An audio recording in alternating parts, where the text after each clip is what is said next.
Good morning, everyone. It is Susannah here with you today, and we are talking about an interesting new topic. Now, this topic today is Mastodon. So it's going to be a fun, interesting look at a platform and also an idea of social media, which is going to have a big impact on the future of the internet. Now, welcome to everyone who's joined us today. Thank you so much for dropping in to watch this video, or for those who are watching the recording after, hello. Now, if you do have any questions during the session, feel free to pop them into the chat box or the Q&A. And if they're relevant while I'm doing the session, I may answer them during. Otherwise, we can do some question and answer time at the end of the session as well. So let's get into it. Let's talk about this great new platform and what it means for you, your business, and the world in general. So Mastodon and the future of social media. So first of all, a little bit about me, so you understand my stake in this, why I enjoy it, and my background. So I work for Business Station, and this is one of the webinars that we regularly run on a range of topics for small business owners. Now, I've been in the digital marketing space since 2009 in a wide range of areas, including social media, blogging, SEO, you name it. I've probably tried it at some point. Now, when I say digital marketing generalist, I'm literally a generalist. I will try almost anything, and I know quite a bit about a lot of different areas of the internet. And that includes having over 100,000 connections and followers across different social media platforms. So on my phone, I have over 40 different social media apps. So I'm a really big fan of keeping up with the latest trends. Mastodon, for instance, I actually joined it back in 2018, and it wasn't until late last year or mid last year with all the Elon Musk fiasco that suddenly I saw it start to spike in interest, and that's when I started using it more. And fortunately, I'd already had to play with it, so I vaguely knew what it was about. But either way, I love socials, and I love signing up for new platforms and understanding how they work, which is how I came across Mastodon. Now, I also have a background in journalism and marketing, which is also why I am a big fan of Twitter, or I was before Elon came along anyway. And Twitter, because of the issues with Elon Musk, has really driven the growth of Mastodon. So enough about me. A little bit more on the topic of Mastodon, what we're going to discuss before we dive right in. So Mastodon is decentralized social media. And we're going to talk about what does that mean? What is decentralized social media? We're going to talk about Mastodon servers, which are one of the key differences for users that you need to understand before you sign up. And they're quite an important facet of Mastodon and any part of the decentralized social media universe. We're going to talk about moving to Mastodon and what that involves. And understanding Mastodon, I'll go into a few key differences, some tips about the platform. Now, we'll talk about Mastodon, your brand. Now, this is really a developing area. There are some brands doing Mastodon, but there's a wide space there for people to move into it carefully and cautiously for their brand. And now, last but not least, we are also going to talk about the risks of Mastodon. So since Mastodon was a very small platform, it was very niche for a lot of niche communities. It didn't have the numbers to fully test it out. So there have been issues with scaling, and there are issues with the way it's run in different ways. So we're going to talk about if you choose to make a server or join a server or use the platform, what things you should be aware of or look out for as well. Because as with all platforms, there's always going to be pros and cons depending what you're planning to do and how you're going to do it. So first on our list is understanding a little more about what decentralized social media really is. Now, here's a quick example. Imagine that you owned a miniature Facebook or a LinkedIn or an Instagram, whatever your favorite big social media platform is. Now, imagine you got to make the rules on your tiny version of, say, Facebook. Imagine if you could choose the emojis and you could choose the colors, You could decide how the news feed worked. Imagine that you could put post limitations. You could say everyone can only type 100 characters or everyone can write 40,000 words. Whatever limitations you have in mind, whatever pretty designs and so on, if you've got the skills, you could make your own personal Facebook like that. Now, as an added benefit, imagine if you got to choose who joined your personal little Facebook. So you could go, hey, I'm only having people from my town join, or I'm only having people from my industry join. Now, that is a little example of what it's like to be part of the decentralized social media movement. So what does decentralized mean? Well, it's about moving the operations of an organization from one single place to many decentralized places. So, for instance, right now, all the big social media platforms are generally owned by one person or one team of people who run it and get to decide on the rules. And sometimes that means that things happen that you're not happy with, or you get a warning, or there's a problem, or a mistake, or a glitch, and you don't really have a recourse to deal with that.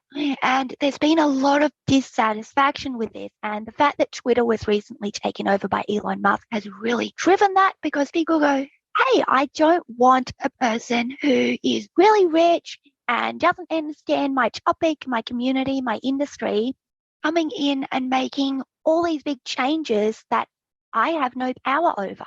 So decentralization means that instead of having one monopoly owned by one person, anyone can actually copy the design of this social media network and host it themselves. So you can have your own small Mastodon that's just for you and your organization, your friends, community, topic, you name it, which is a really hard idea to get your head around until you suddenly get it and go, wait a sec, that's really cool. I can own my own social media or be part of one with other people that I trust. And once you get that idea, you get what the purpose of this social media platform is and why this is such a threat to big monopolies. Because if you think about it, Facebook can't come in and say, buy Mastodon, because each separate Mastodon server is owned by the person who runs it, and it's open source, which means it can't be copyrighted and anyone can go in and download a version and edit it and change it to meet their specific requirements. So that means it's a big threat to the monopolies because they can't control it. Instead, it's controlled by many, many different people. Now, Mastodon is just one of many different communication and information sites that are part of something called the FEDIVERSE. FEDIVERSE is a collection of federated content servers which can be maintained separately by different people like you and I or anyone who has an interest in the area. But all those different servers can still communicate. Imagine 100 separate Facebooks, each managed by different people, but each of them can talk to each other when they choose to do so. So here on the screen is just a quick example I put together of what that means. So over on the left, you could have an art server run by Sarah, who runs an art website in Canada and has 2,059 members. Then you might have a wind energy server run by Ted, a climate activist, with only 273 members. Then you might also have a server run by Barry, an IT guy, and because he's got the space and the functionality and the server hosting, he can have 15,000 members. Now, the really cool part of this is, although they are servers meant for specific communities such as art or climate action or Australia, the people on them can talk to each other on the different servers. So you've got your own platform where you can talk to the people who are in your community or on your server, but you can also talk to people on the other servers as well.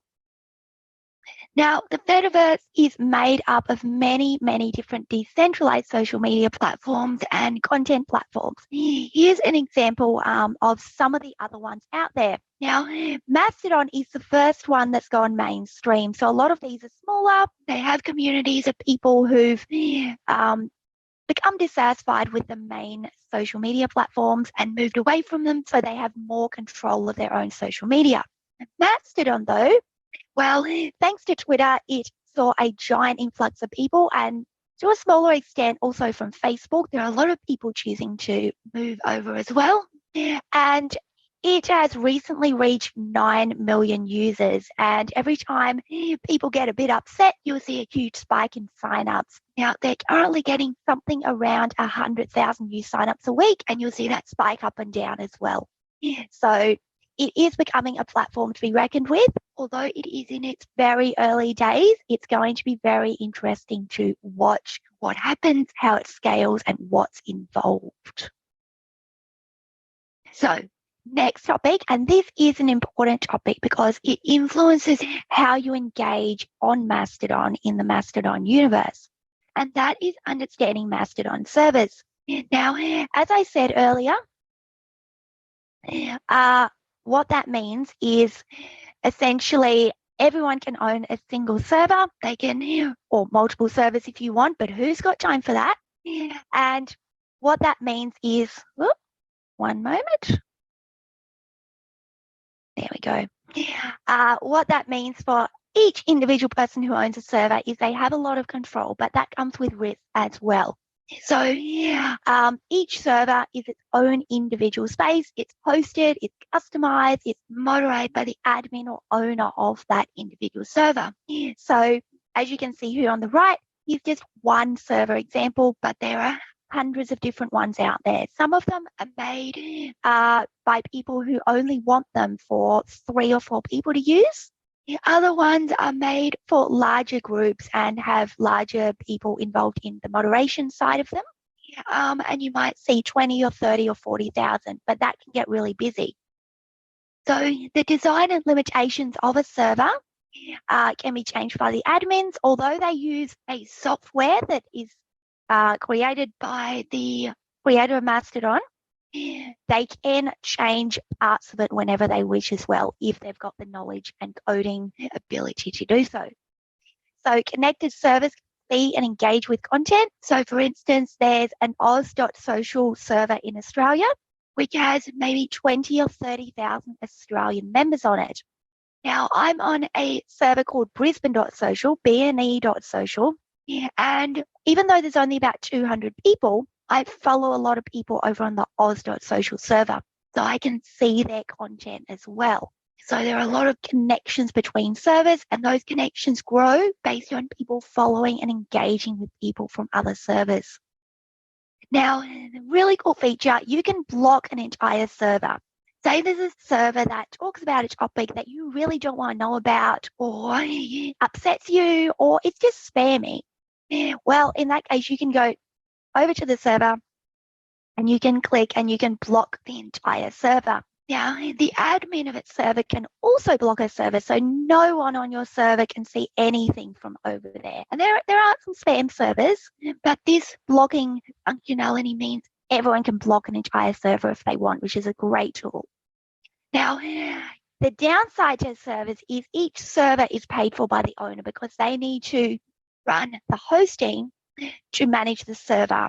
And if you've got thousands of people on your server, there's going to be a lot of server resources used to run that server. And that means it can get very expensive. So this is one limitation of Mastodon. And what that means is there's a lot of people who had smaller servers, and as its site has grown, they've had hundreds or thousands of people join their initially small server. And they've had to either limit the number of signups, or they've started methods such as Patreon or fundraising so that they can cover the costs of a server.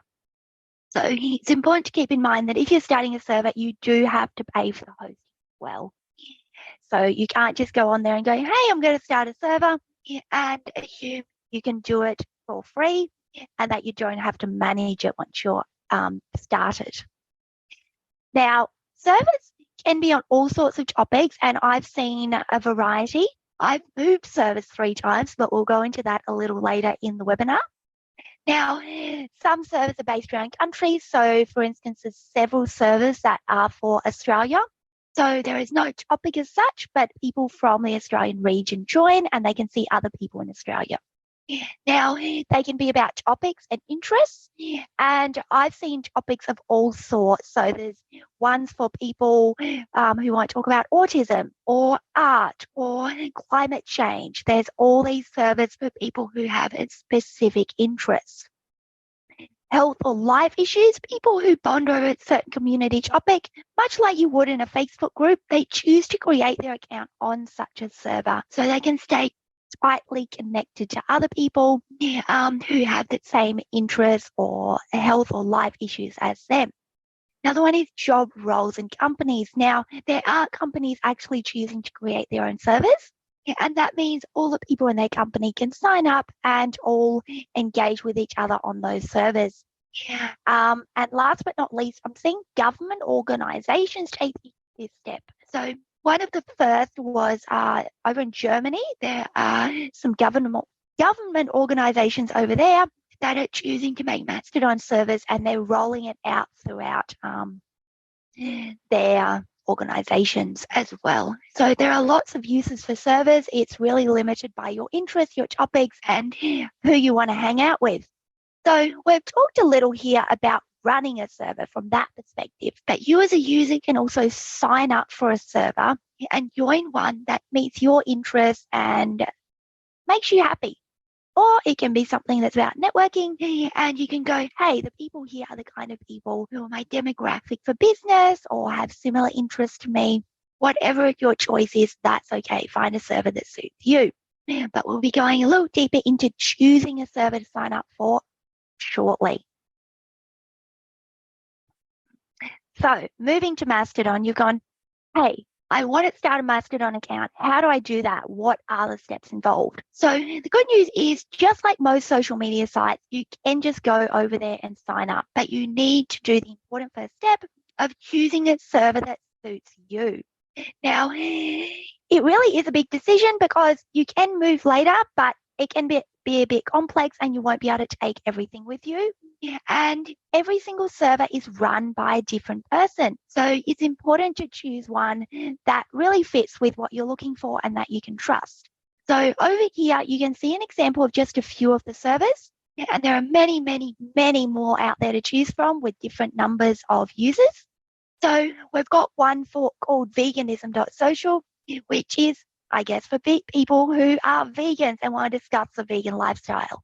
You've got guitar.rodeo, so people who work in the music side of the industry, that's a great space for them. And if you had a music business, that might be a great place to join. Toolboxtalk.tech, which is focused on solar power and battery technology. EVs and smart energy management, all those kind of things. So if you are in that industry, that might be a good choice for you.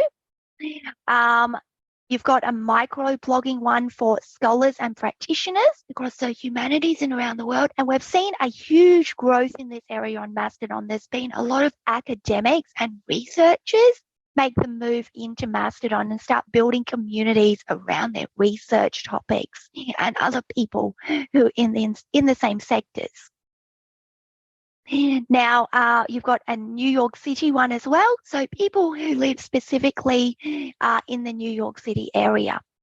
Now, there are many different servers available over on the official Mastodon site, where you would go to download and set up your own server if you wanted, or you can go join a server. So if you just go straight to, and I'll just double check the link.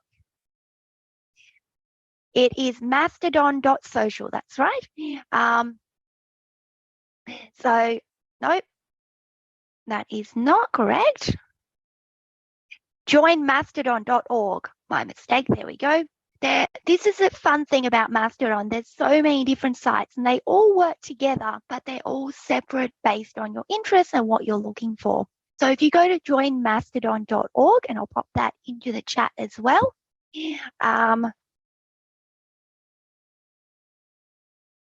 you'll find quite a few different servers out there. Now, the other thing to keep in mind is it's not an exhaustive list of servers. If you do some Googling, you can often find specific topic servers as well that aren't listed on the official directory. And there's some amazing ones out there that probably aren't on the directory. So the one I joined, for instance, is based around Brisbane. And I wanted that because I wanted a local network as well. And I wanted something smaller. So I originally started on a very big server. Then I moved to a smaller one. And then I moved again to a smaller one.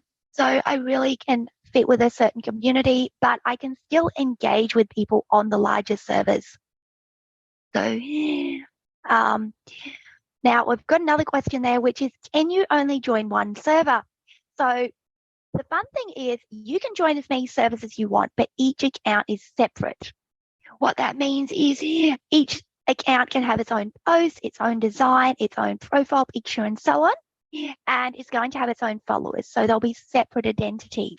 Generally speaking, though, people choose to have one account on one server, and then from there use that as a home base to engage with people on other servers. Because otherwise it's going to get a bit complicated logging into lots and lots of different Mastodon servers and running accounts on each and every one of them. So generally people don't, but I have seen people who have 2 or 3 different accounts because they have 2 or 3 very different areas they want to regularly network in. And they go, it's not good enough just having one account that does all of them. We're going to have separate accounts on separate servers. So it is possible. There is also an easy way to move from one server to another and transfer your followers across, but we will talk about that a little later. So here are some things you need to keep in mind when choosing a server, which is really, this is the biggest difference and the biggest step compared to other social media platforms. So who's on the admin team? I was on a server at one point where the admin was someone who grew it from a small site, and then it got overwhelmed with people joining, and then he turned off join requests. But I was also concerned, based on seeing other social media they'd run, that maybe their rules and guidelines and moderation didn't align with what I was looking for in a platform. So make sure you check out the admin team, which is very easy. Each server will say who it's run by, and have a look at the kind of rules they have. Each server has its own separate rules run by the admin, and often they also get moderation teams in place as well, which is volunteer, but you can get other people on board to help moderate the server, because as you can imagine, if you've got lots of people on a server, not everyone's going to play by the rules, and you might get a spam or 2 come in now and then, or people get heated in an argument and you need someone to step in and make sure that everyone's happy and socializing nicely and not causing a big mess on your server. So another thing to keep in mind is how big is the server, and we'll talk about the feeds and the reason for that a little later in the webinar. But if you join a server that's got 15,000 people or 30,000 people, you're going to get a bit swamped. Instead of having just a few people in your topic, you're going to feel a bit overwhelmed by the number there, and it's going to be harder to go through the chatter to actually connect, in my experience. But on the other hand, if you love being on social media all day and you want a really full newsfeed, it might be great to join a big server as well, because it also opens up lots of other servers you can engage with. So the more people on your server who follow people on other servers, the more other server content you get to see as well. So that's a limitation on smaller servers. There's going to be less people, less other server content that you're going to see from other servers. So it's going to be quite limited in who you see outside your community if you're in a smaller server. Now, what are the server rules? These are things that you can check out on the homepage of any server. Is it well moderated? Now, it's not always easy to tell, but even having a quick scroll through the admin's account, seeing if they mention the moderation team and who's involved, checking them out can be useful if you're not sure about a server. And what country, demographic, and type of person does the server attract? Really comes down to their branding. Are they targeting a certain type of person? And in regards to that as well, do they have open sign up? So as you can see in this image on the left, you've got ones that say create an account, which means anyone can sign up. Then there are ones that say apply for an account, and that means there's a moderation process to join, and they may be looking only for people to join who are in their specific area. So for instance, the New York City Mastodon, they probably go, where do you live? Like what suburb? Do you live in New York City, or do you have some relation to New York City? We don't want someone from Melbourne joining, for instance. So if you do want a little more limitation in terms of who's signing up and so on, it's generally best to apply for a server where they've got some moderation for the signups. Otherwise, just about anyone can join.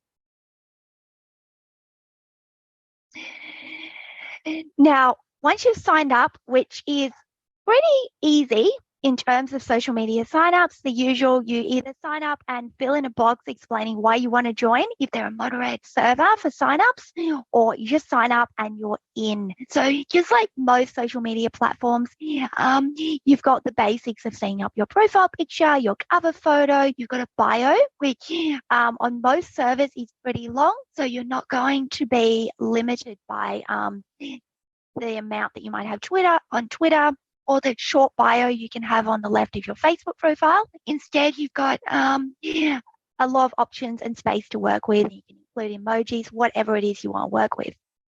Now, the sign up side is great. There's an edit profile option, and there's lots of fun little things you can do, and you might not use them all, and that's okay. But there are lots of customizations you can do to how you engage with the site, who's on it, who sees your content, who sees your followers, and so on. So you do have some good privacy options in place there, which if you're like me, that's a big deal. Now, once you've signed up and you've had a look around the platform, here are some things to keep in mind for connecting with other people. So number one, you can import users from Twitter. Now, this is really useful if you've got a Twitter account with lots of people in it, but if you don't, that's probably a step you want to skip. I know for me, I'm a big Twitter user, so what that means is if you put your username, which in my case is Susannah Birch at bne.social, you can see it up here on the screen.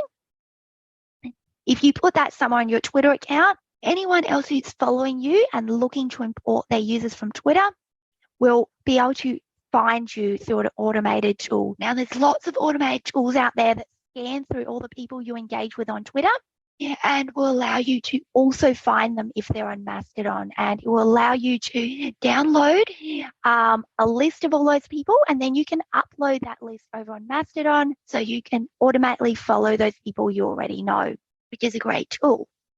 Now, it's useful for me as well because I've put my Mastodon link on my Twitter, and now whenever people from Twitter come over and migrate the people they're interested in following, they'll automatically follow me over on Mastodon as well. Now, another big thing is use the Explore feed to search by hashtag. So that means you just go into the different feeds on the site, and I'll show you that shortly. And you can take a look at the different kind of content on there. You can go and look for interesting hashtags relevant to your industry or your interests. You can look for lists of people in your topic. So there's also a lot of people go, hey, I'm looking for people in the research and academic community, or I'm looking for people in the energy community, and they'll actually start manually curating lists of people, and you can go along and follow along with those people as well and find your community through those lists. Don't be afraid to engage in the comments with other users because it's relatively new as a social media platform. You've still got a sense of community. So unlike big sites like Facebook, you're going to have a lot more smaller conversations instead of big shouty ones like we sometimes get on larger platforms. And another one is sharing a hashtag cloud or introduction. So hashtags are a big part of Mastodon because especially on sites like Twitter, being able to do a word search means that there's been a lot of abuse of people who mention certain words or certain topics.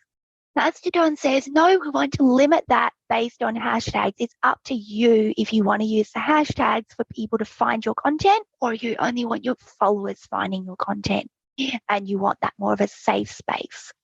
So here at the top, you can see resharing my hashtag cloud. for anyone who wants to connect. And I often have people finding my hashtag cloud or finding me through it.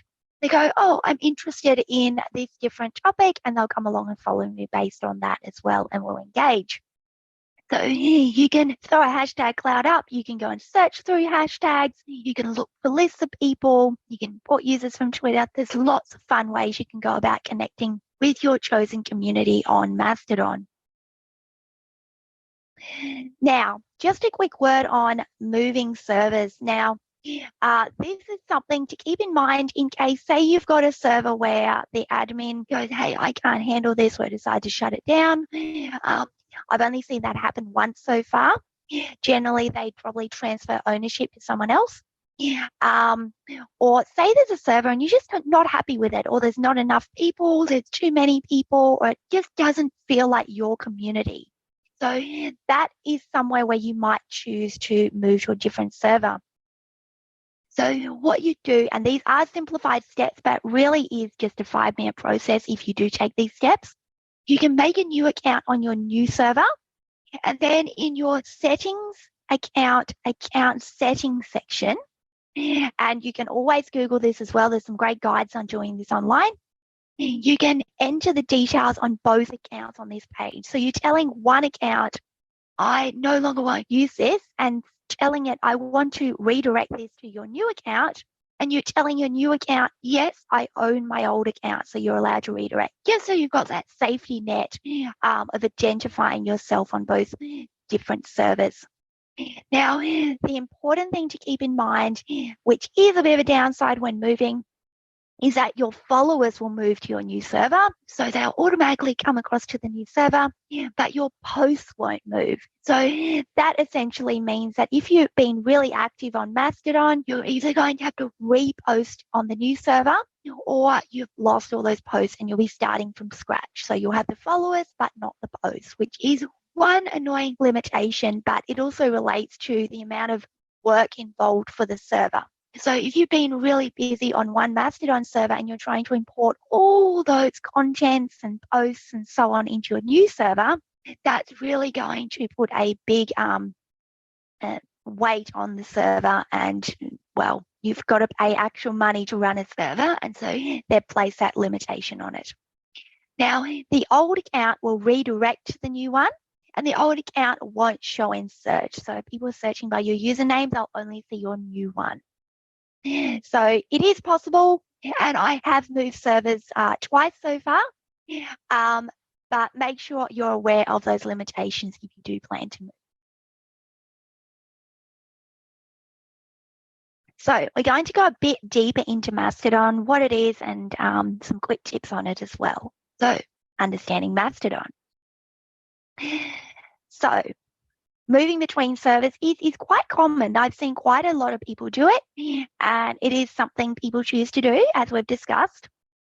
Here is a look at the interface once you've signed up for a Mastodon server. In this case, this is my bne.social, Brisbane.social server, and they all have the same general interface, but there's different limitations. So on this server, I've got a 500 character limit for my posts. My old server had 1,500, so I've had to write shorter posts on this server than I did on my old server. So there are different limitations like that to keep in mind. Now, another one to keep in mind is you can look at things and engage with them, block servers, and you've really got a lot of control over how you engage on the platform. And you can also make use of content warnings. I'll show you that in a minute, which is a really cool feature and very useful, almost like spoilers. And hashtags really are the key to connection. So as you can see, it's a pretty easy to understand interface. So over on the left, you've got a search functionality where you can search usually by hashtags or usernames, because if you type in a keyword, you're not going to get content, which is on purpose. They don't want people to search just by a keyword and go find someone and attack them if they've got a differing opinion and so on. It's up to you if you use hashtags, which is why it's important to use hashtags in all your posts. Now, over on the left, you've also got your options for posting content. So you can post photos, you can edit the privacy, which is the little globe icon there, just like the globe icon on Facebook. You've got the options to make an unlisted post, decide it for shows in feeds and so on, just so you've got an added layer of privacy. Say someone links to it and so on. You want to have that added layer of privacy. You've got so many options around that, which is fantastic, and you can do it post by post. Now, CW is content warning, and I'll show you what that means in a minute. Now, you can search and you can look at different hashtags. Here's one where I popped hashtag Australia in, and there's not many people talking about the longer ones, but when you click on load more, you'll get the busier hashtags. Now, it does feel a bit back to front, but don't be afraid to scroll down the hashtag list to find the busier ones down the bottom. Hashtag Australia would obviously have more people posting than, say, hashtag Australian Christmas. But the other thing to keep in mind as well is that I'm on a smaller server. So clicking on it, I'm going to see more older posts and so on, unless my server has talked to a lot of other servers. Now, over on the right as well, you'll also see the basic menu for the site. And each of those has different functionality, different uses. And we'll go a bit deeper into the feed shortly. But you've got the basic ones you already know, like home, notifications. The explore feed is where you can go look at different topics and hashtags and see what's going on. You've got direct messages. Now, the important thing to keep in mind is direct messages aren't 100% private. There is the risk that other people can see them, just like if you're posting a message that's targeted to someone in your news feed, but you still posted it out to your followers. Generally, they are private, but there are some limitations there as well. But to be fair, you should be aware of privacy on every platform, because as we've seen, even over on Facebook, there have been cases of whistleblowers coming forward and say we're actually transcribing audio conversations on Facebook. So you should always be aware of where you're talking about any sensitive information. Now, you've got your favorites, which is any post you click the star on, which is essentially like a like button. You've got bookmarks, so you can save something for later, which is a fantastic feature if you go through and go, I want to read that, don't have time right now, I'm going to come back to it. And you've got lists. So lists are useful for building up a group of people that you want to engage with on a certain topic. So you've got 3 or 4 different topics of interest. You just want to engage on one topic, you can add them to different lists and go check out each separate list. Much like Twitter did, Facebook has it to a smaller extent, but more limited these days. But they are very useful for really creating your own curated news feed based around your certain topic or interest or group of friends. And then you've got trending now down the bottom as well. And you can see what things people are talking about on this server, and sometimes more widespread on other servers as well. Down the bottom left, you've got the About page, which will tell you who runs the server, who they are. You can check out their account. You can look at the rules and so on. You can invite people. This is useful if they close off applications to a server. You can still get a direct invite link from someone else on that server.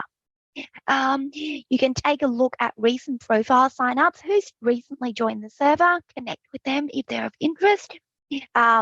Same with directory, you can have a look at who's in there. And privacy policy, of course, which again is going to be different based on different servers. Now, content warnings. Now, as I mentioned in the last slide, I really like these. They're essentially like a spoiler alert on social media, and there's lots of different use cases. Over here, you can see one for Wordle. Now, I don't know how many people here play Wordle, but you don't want to know the answers before you've guessed them yourself. So you can put a content warning in place. And if you are happy to see the Wordle, you can click on Show More and see the answer.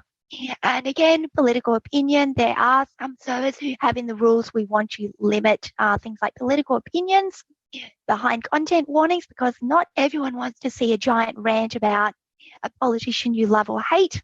So some servers enforce that as well. But the great thing about content warnings is if you join a server that really has rules around content warnings, it just means that you've got a little less of the loud, angry noise that you have on other social media platforms. And you don't have to log in and spend 5 minutes looking around and go, wow, I just looked at my newsfeed and now I'm angry about all these things I wasn't thinking about before. So content warnings are good if you don't want to get overwhelmed with things that you really don't want to see. Now, the 3 major feeds, and there are other feeds as well, but these are the ones you want to keep in mind. So the home feed, pretty self-explanatory. It's just all the people and topics that you follow along with. So say you follow 100 people, that'll be posts and reshares from other people that you follow as well. Now, local is people just on your server. And this is where it's important to have a server that suits you and is your community, because a local feed can be really busy and really unrelated to your interests, or it can be one that's really interesting to you because it relates to your interests. So say you join a community that's for art lovers because you run an art business.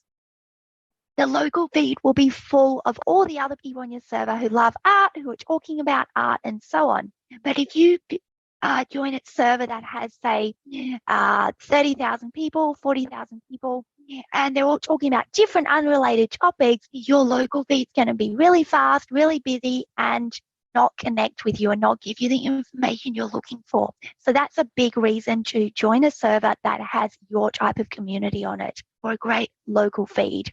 Now, it's also useful if you do, as a company, start your own server, because it just means you'll see posts from other people in your company who've joined your server. Now, the federated feed is another feed again, and it is essentially content from other servers that your server knows about. So, for instance, in my case, my bne.social server interacts a lot with the main Australian oz.social server, which is much bigger. So I'm going to see a lot of content from the oz.social because it's much bigger and it's close to ours, and a lot of people engage between the two. However, I'm going to see a lot less content from, say, a German government server or a server over in America, because the people from that server don't engage with my server as much. There's no overlap there. So the federated feed is really content from servers that are close to yours, that people interact with, that they might have communities in common and so on. They might not, but it's just a way of expanding your reach beyond just your server and making it less of an echo chamber. So on a smaller server as well, you might have more of the echo chamber because there's less servers that it knows about, and your local feed is less people. So that's one thing about smaller servers. You want to go and look beyond your server so you get more opinions, more thoughts, more interesting ideas from outside just your server. Now, bonus, and I mentioned this in the previous slide, you can create lists to sort people into yourself. So you might have a art community list where you add all these interesting artists you find on Mastodon. And you might also have a writing community list and so on. So you can go into your list and you can just have a newsfeed based around your topic and the people who are in that space or area. So lists can be really useful as well if you've got a lot of people you engage with and you really want to narrow it down and segment it. So Mastodon and your brand. Now, this is an area that is expanding. It is changing. And it's going to rapidly change, I think, over the next 1 to 2 years. There's not a huge number of big brands using Mastodon because the way it works, they're not going to get as many views and as much engagement because not all servers talk to all other servers. But that said, there are quite a few different brands starting their own servers. Government organizations starting their own servers, and there's a lot of specific industries that are starting to use Mastodon well. So things to keep in mind in terms of what businesses work best on Mastodon at the moment, and this may change, personal branded businesses. So if you are someone who runs a coaching service where you are the brand, that it might be a good opportunity to join Mastodon and engage with other people who are your target demographic by joining a server where they hang out. For instance, smaller niche businesses. So as you can see at the top left, there's someone who's a potter. He runs an account, and he's on indieweb.social, so small independent content writers, businesses, and so on. So people who are in the handmade sector and so on, they are going quite well on Mastodon as well, and growing that reach and engagement, building their community. Another one is businesses in a passion topic. So a topic where it's not just about buying and selling, but an area where, for instance, people talk a lot about the topic. They have a lot to say. It's developing rapidly. There's a real community around the topic. So sustainability, if you're in the sustainability niche, if you're in, say, solar energy, those kind of areas, climate action, anything around those areas, there's a lot of communities growing as well. So you can really engage with those people, and they're building lists around themselves or engaging with each other.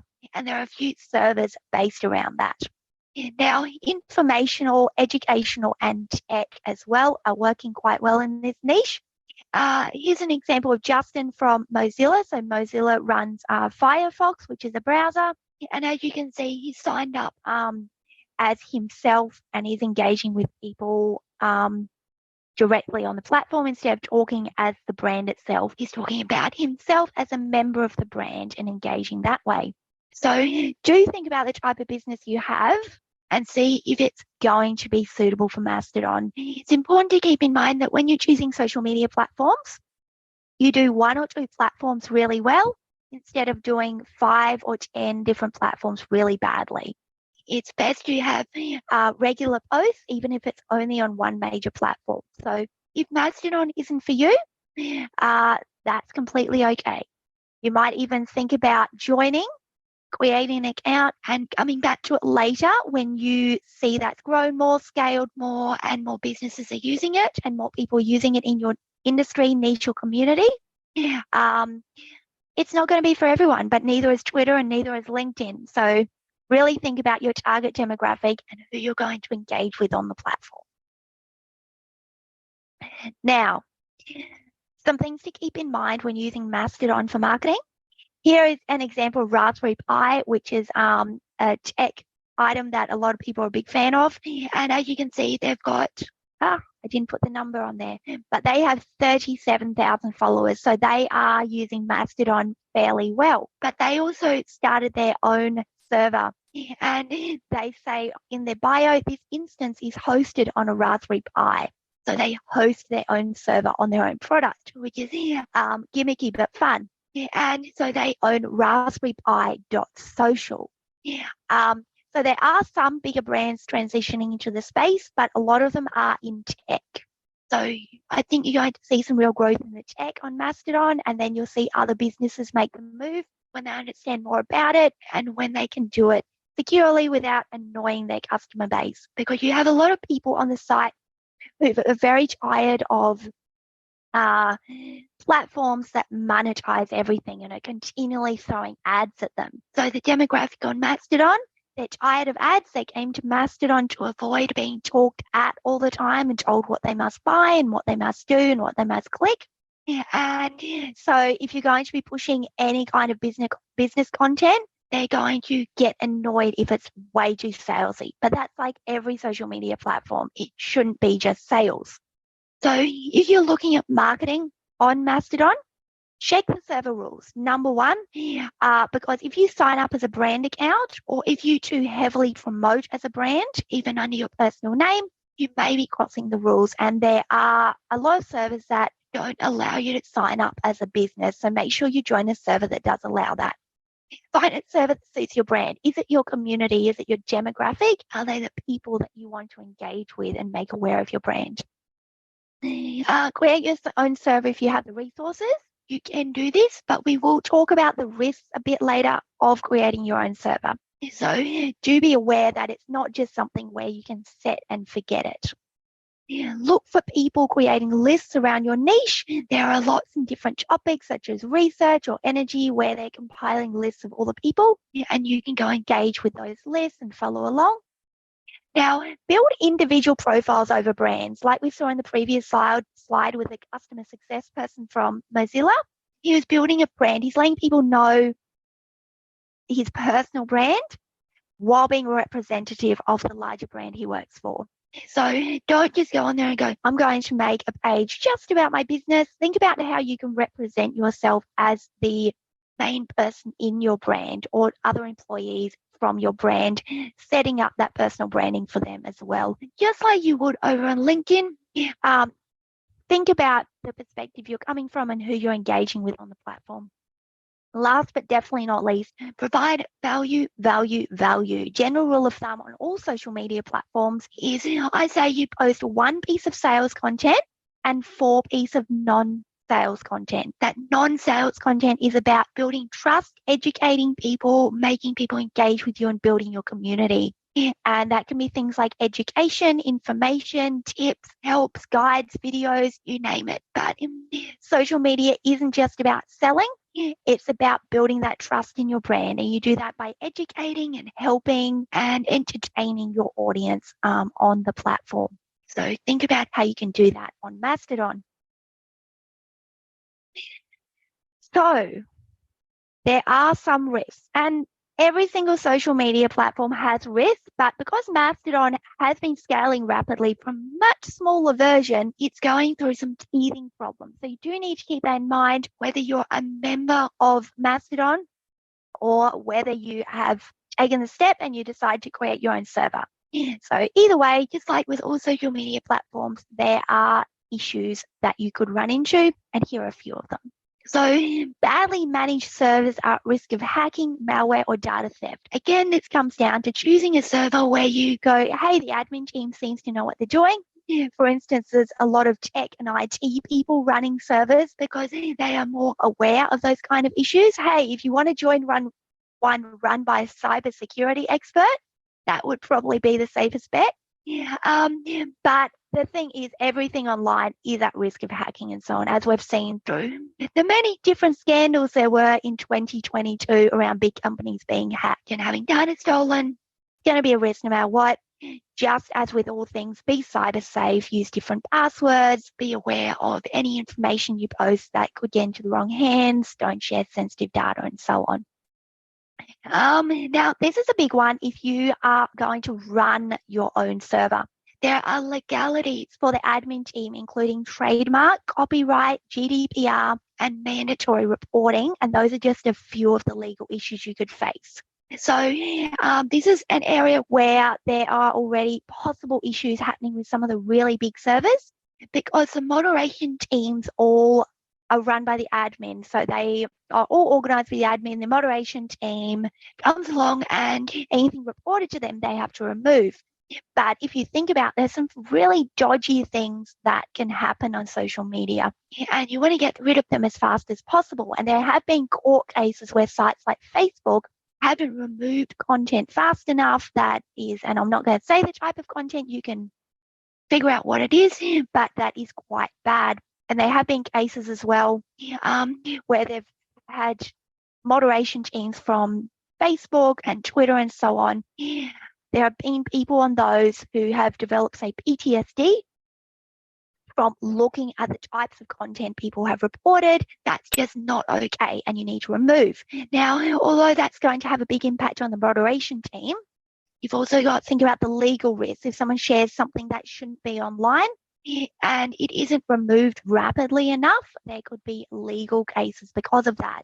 You've also got things like copyright. What if someone's stealing photos off the internet without realizing they're owned by someone else, which a lot of people do through Google image search? And someone comes along and goes, hey, that's my image. I want you to take it down. And there are lots of rules in place over that as well. And if those images aren't removed soon enough, you're going to run the risk of someone suing you for that copyright breach as well.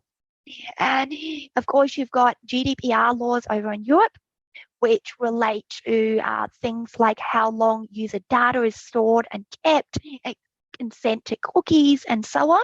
So you've got those issues if you've got people from Europe joining your server. And there are so many other areas that you could probably think about for a larger server that you might run into if you don't have a good moderation team and you aren't aware of all the laws involved for different issues. So if you are running your own server, keep that in mind if you plan to have a lot of people on there. Make sure you do it the legal way and you cover your bases. Now, another one to think about is losing your post if a server shuts down or you need to move. This is something where you may want to make sure you have a backup copy of content or keep it somewhere in a file just in case it's an issue, or if you move servers and so on, especially if you're going to be highly active and posting a lot on Mastodon. And last but not least is scaling hiccups due to a huge influx of new users. So a lot of people started servers back when there were only, a few thousand people using Mastodon. And then there's been this huge influx and they're just overwhelmed with all these new people joining and they can't keep up with the moderation and the scaling and the management and the paying for servers. So at the moment, there's a lot of hiccups as people go along and try and manage these servers and engage, and the platform and its structure in the community is changing very rapidly as well. So the people on there go, hey, it used to be different back when it was small, and now all these new people are joining and they aren't respecting the community that was originally there. So as with all things, do take care, respect the community, don't just dive in and have an opinion and try and push your way in. Engage with other people, see how they're using it and grow from there. Don't assume that you can just jump in and start advertising and selling your brand immediately. So that brings us to the end of the webinar.